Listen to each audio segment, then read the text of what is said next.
On November 18th, 1928, Walt Disney would bring the face of animation into this world, Mickey Mouse. Through war, tragedy, bloodshed, politics, and all the struggles of this world, one thing would persist, right alongside death and taxation: the mouse. But this week, on January 1st, 2024, after 95 long years, Mickey's story would finally come to an abrupt end by the iron fist of the law, the copyright law. The era of Disney's golden child is no more, as Mickey has officially moved from a licensed character to the eternal limbo of the public domain. Meaning anyone, yes, literally anyone, you sitting on your couch with the Cheeto Puff stains running down your chin kind of anyone, are now just as equal in the eyes of the law to use this icon as Disney themselves. Low-budget horror movies? Boom, take your pick. Internet skits showing his rapid decline into insanity from these multiversal mishaps? Here's $500,000. Mickey Mouse, the Mickey Mouse, literally becoming the Doom guy on his own solo shooter adventure. Oh dear God, his head! But anyways, it's needless to say that with the mouse now going far beyond the bounds of his own universe, things won't ever quite be the same for this guy ever again. So, to commemorate what he is and what he used to be in all his Amiska Mouska glory, I'm gonna tell you, right here, right now, why Mickey Mouse, without a shadow of a doubt, is beating Goku, Superman, and probably everyone else in fiction. Now, to start this video off, we're gonna have to do things a little different than you may be used to if you've ever seen one of these power scaling type videos before. Because unlike your typical shonen protagonist or comic book rep, who are usually gauged by what they can blow up or who they can face punch, in that classic death battle-esque style, most characters from any classic cartoon lineup, Mickey included, rely heavily on a very special ability that's widely considered strong enough to transcend the boundaries of all logic and reality to such an extent that 99% of fiction would just sort of auto-lose if ever put up against it. This ability is called Toon Force. If you're not familiar with the phrase, Toon Force is a broad term that basically describes how animated characters can oftentimes ignore the regular laws of physics for the sake of the plot.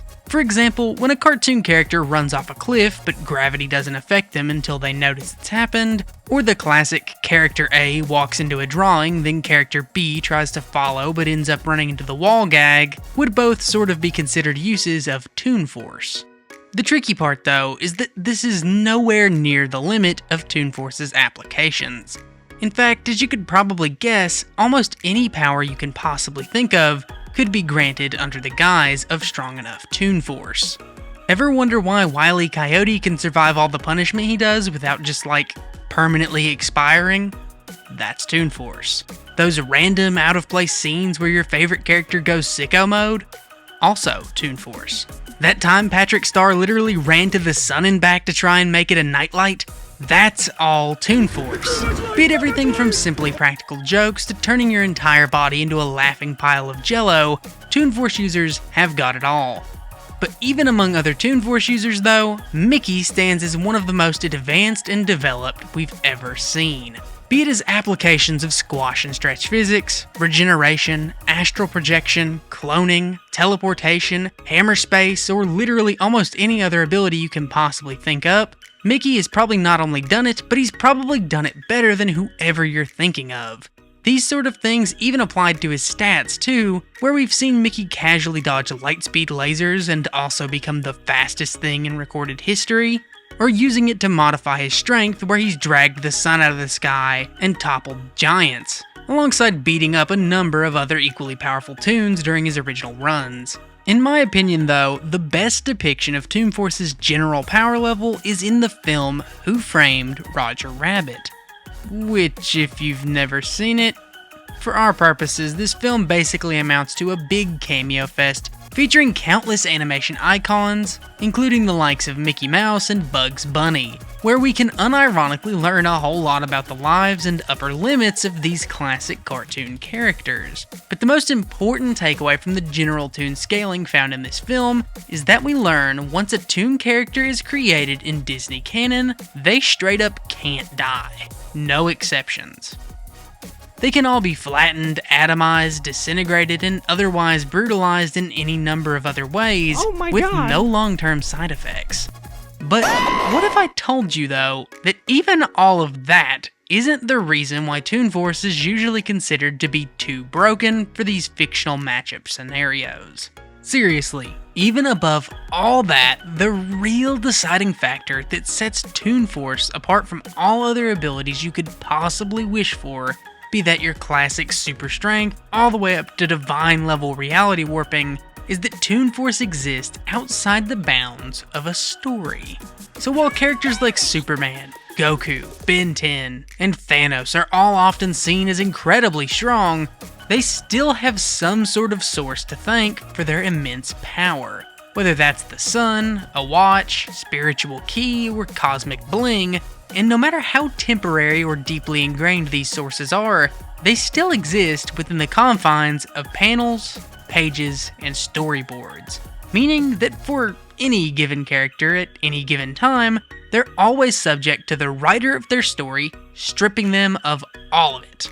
But a user of Toon Force is a completely different case, as their powers derive from a place that outright transcends author intent. And this isn't me trying to be funny or deep with my breakdown here.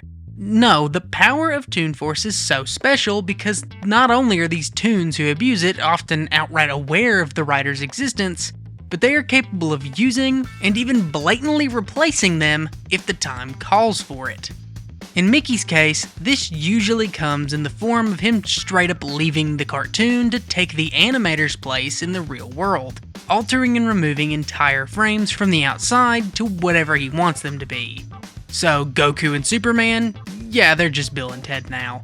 Ben, his watch turns him into vegetables instead. And Thanos? Well, Mickey just kicks him straight out of the animation back to 2019 for a fate even worse than fighting a toon. Ignoring the fact that most characters couldn't even perceive or understand what was happening to them if Mickey tried this until it was already long passed over, any and all of Mickey's other abilities also operate on this level. So that immortality we talked about from Who Framed Roger Rabbit, since it and all of Mickey's other Toon Force abilities work on the level of the writer as opposed to something in universe, typical methods of bypassing immortality or bypassing any of Mickey's powers in general just won't work, as he can basically say nuh-uh and have the writer or animator negate the effects of anything he so chooses. And while it would probably be a bit unfair of me to say that Toon Force has no limitations, the only really hard and fast one that applies to any and every Toon Force user is that Toon Force isn't really all that consistent. Mickey, within his stories, will gain and lose powers constantly, with a power level that fluctuates wildly. Meaning that aside from his toon biology, which makes him impossible to put down, if you just jumped him at the clubhouse, most of his power would come in over time. And depending on how the plot needed to progress for the sake of an interesting story, you might even last a while until Mickey just gets tired and walks out of the animation to draw you in the middle of the sun or something. But to be frank, I told you that Mickey Mouse can probably solo everyone in fiction. And while just being an exceptional user of Toon Force would already make him stronger than almost everyone, to justify his placements against literal mythological gods and other toons, the mouse has one last ace, or maybe three, tucked up his sleeve that in my mind skyrocket him from the level of just an average toon to arguably a contender for the strongest being out there. This trio of aces make up Mickey's full arsenal. One which he can pull on at almost any time to win a fight. And they are the paintbrush, the wizard hat, and the keyblade.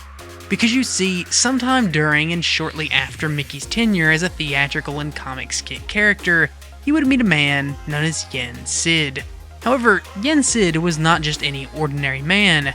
but rather an extremely powerful Archmage. One who, over the course of an iconic Wizard Hat film, 2 separate game franchises, and many a tie-in comic, would not only teach Mickey in the ways of magic, but gift him all 3 of these powerful artifacts, which he would then go on to use and train with across countless continuities for what we can only assume was decades, if not centuries, to become King Mickey, the ruler of Disney Castle, as well as one of the most powerful characters in the Kingdom Hearts series.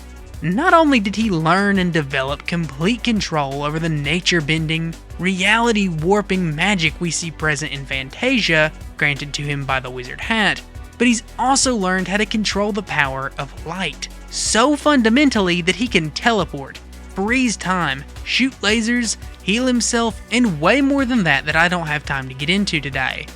Rather than doing it all through Toon Force though, this version of Mickey sets himself apart completely from almost all other toons outside the Kingdom Hearts franchise by channeling his power through something completely unrelated to toons, the Keyblade, making a version of Mickey Mouse who, when looked at by himself, is basically straight up the Satoru Gojo of his own shonen anime, that is meant to be taken completely seriously.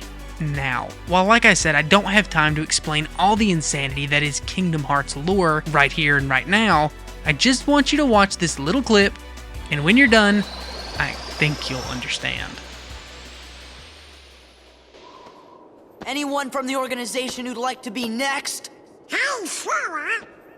Gonna antagonize him? Yeah, we gotta go help our friends out first. Aha! There you are!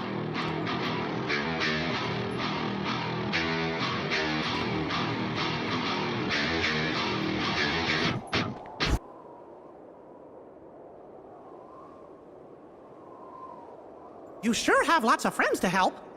So, I guess we better all pull together and finish this battle for good.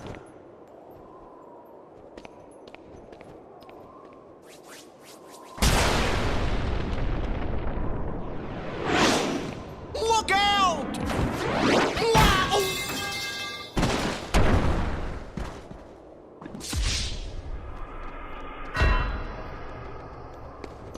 No. Goofy? Goofy! This is not happening. They'll pay for this.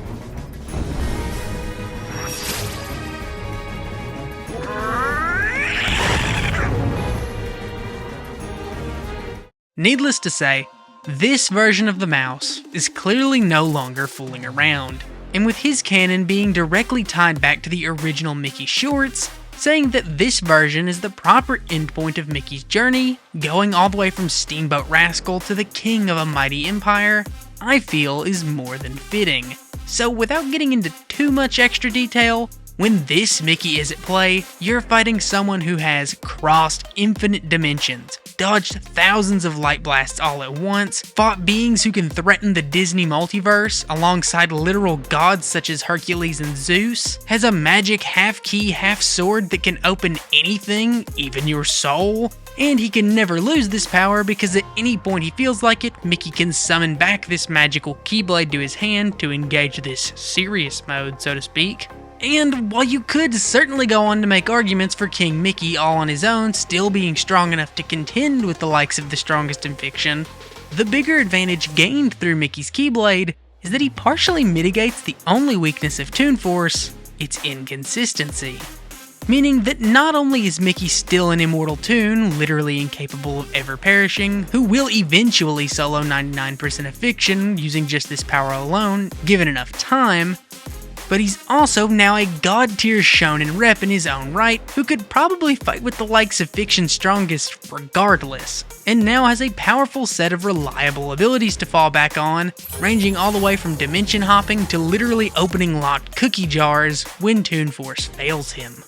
Even after all that though, keeping in mind Mickey's potent magic, expert sword skill, and broken Toon Force abilities, I still haven't even told you what I think is maybe the single strongest thing in Mickey's entire toolkit. And like a surprise tool meant to be saved for later, the paintbrush of all things returns to show itself as the perfect blend of zany Toon Force and serious combat tool. As in the epic Mickey continuity, Yen Sid himself, at one point or another, used this same brush to create an entire parallel world outside the Toon dimension for the lost and forgotten Disney cast. A group of countless characters who fell to the wayside, never to be used again amongst Disney's far more popular roster, given a new home here as they were literally incapable of moving on to the next life via the whole Toon immortality business. However, after Mickey sort of accidentally witnessed the destruction of this entire world, he is then promptly given the brush himself and sent in to fix it. But the reason why Mickey having this particular brush is such an important piece in his toolkit though, even more so than something as broken as the Keyblade in my mind, is because this brush was not only made for creation, but also destruction. Since you see, there was just one little detail I happened to leave out about the Toon immortality featured in Who Framed Roger Rabbit. Because there is indeed one way to fully axe a Toon, be that from Mickey to Bugs, and it's called the dip. A burning green soup of turpentine, acetone, and benzene that, when fused together, creates the only known execution chamber possible for a cartoon. But that dip goes by one other name: thinner, specifically paint thinner, a substance which those three chemicals are commonly found in. And in all of Disney lore, who is the only other person with a green paint thinning chemical that is shown to straight up unalive Toons? Yes, that's right, at the end of Mickey's brush is a thinner so potent that with enough layers, everything from the world itself to the people around him can literally be erased, making this a weapon so powerful that even the writer themselves seemingly can't bring you back once it's taken full effect. You're just gone. And to perfectly complement it, Mickey also has his own blue paint, which can create new Toons and rewrite old ones, alongside being able to reconstruct most parts of reality with just a simple dab of the stuff. So in any sort of straight up brawl, using everything at Mickey's disposal, like a sort of compound Disney Mickey, with almost a century's worth of Toon Force feats, an additional 2 decades in the role of a magic anime sword god, and then you top off his already elite arsenal with perhaps one of the only items in fiction capable of permanently erasing people on any level, well, then all I have to say is that I'm pretty sure Mickey Mouse does indeed solo fiction. But if you enjoyed this video and actually want to see a part 2, whether that's another full Toon Force user vid or like a dedicated Mickey matchup, I'm honestly down to do anything at this point. Just hit some of these buttons to let me know. And also, be sure to do something cool with your newly acquired Steamboat Willie license, since both you and the modern day mouse have literally nowhere to go but up. Regardless though, that's all for today. Thanks, everyone.